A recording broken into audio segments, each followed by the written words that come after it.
Today's environment often requires managers to interpret complex sets of data to answer similar yet discrete questions.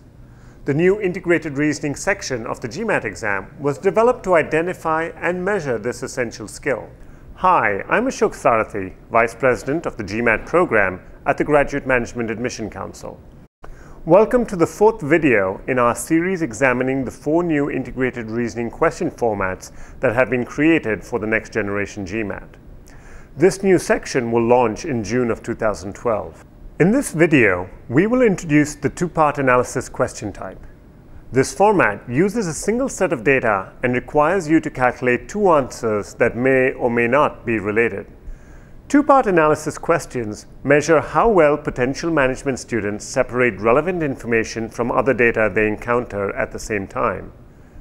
This type of question challenges individuals to think clearly and act decisively when faced by a complex, potentially confusing array of information.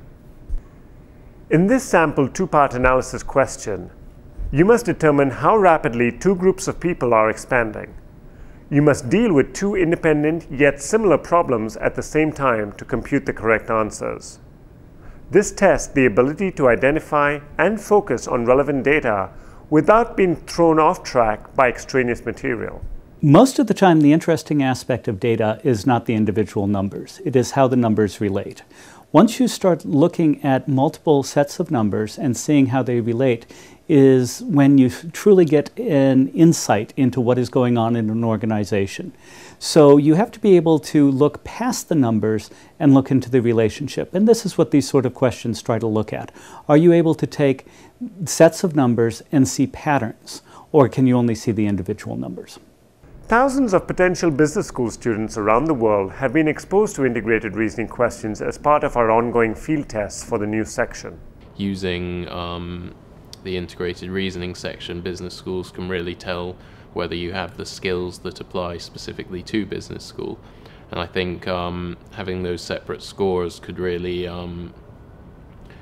be used to distinguish, used to tell the difference between one candidate from another and show whether you have those skills that are specifically relevant to the work you'd be doing in business school. You can find out more about the next generation GMAT and see all the videos in our series about the integrated reasoning question formats at gmac.com/nextgen. If you have any questions, please email us at nextgengmat@gmac.com.